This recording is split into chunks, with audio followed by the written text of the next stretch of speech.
Assalamualaikum warahmatullahi wabarakatuh. Pertama-tama, marilah kita panjatkan puji syukur atas kehadirat Allah Subhanahu wa Ta'ala yang telah memberikan kita kesempatan dan kesehatan untuk mendengarkan materi yang akan kami bawakan. Terlebih dahulu, kami mengucapkan banyak terima kasih kepada Ibu dosen Nurul Khairina Abdu SPD MPD yang telah mempercayakan kami untuk membawakan materi kali ini. Pepatah mengatakan tak kenal maka tak sayang, maka pada kesempatan ini saya akan memperkenalkan anggota kelompok kami. Yang pertama ada Irfan, Alda, dan saya sendiri Rizky Amelia Rusli. Materi yang akan kami bawakan yaitu tentang karakteristik karya ilmiah. Karakteristik karya ilmiah. Struktur penyajian data dalam sebuah karya ilmiah harus disusun sesuai struktur. Secara garis besar, karya ilmiah tersusun atas pendahuluan, pembahasan atau isi, dan penutup yang berisi kesimpulan dan saran. Dalam pendahuluan terdiri dari latar belakang yang berisi pentingnya penelitian tersebut, tujuan pembahasan, rumusan masalah, pembukaan karya ilmiah dapat bervariasi sesuai jenis karya ilmiah dan luasnya ilmu penulis. Dan terakhir adalah penutup yang terdiri atas simpulan dan hasil pembahasan dan dilanjutkan dengan saran. Lanjut,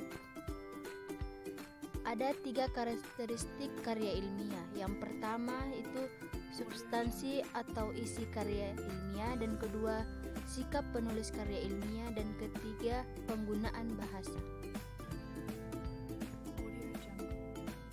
Objektif dan subjektif karya ilmiah.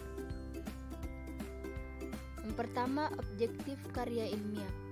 Karya ilmiah adalah suatu karya tulis yang isinya merupakan penyampaian atau pemaparan gagasan atau hasil penelitian yang disusun dengan metode ilmiah.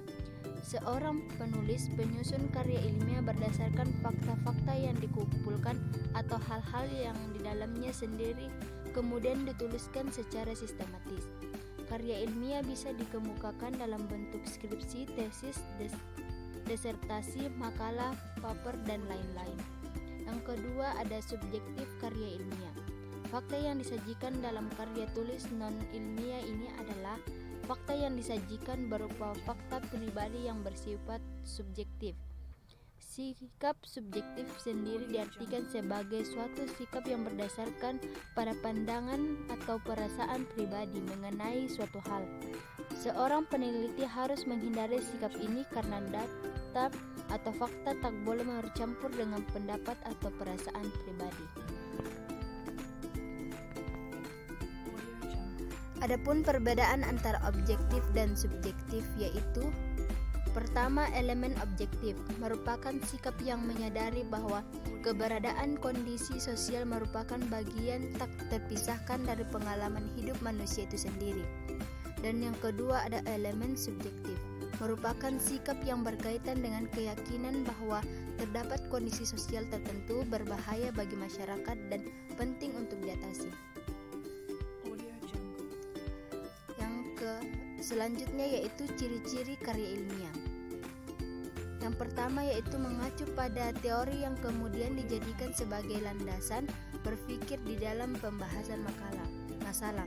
Yang kedua, penggunaan bahasa yang lugas, yakni yang tidak emosional dan dipastikan bermakna tunggal. Ketiga ada logis, 4 efektif, 5 efisien, 6 objektif.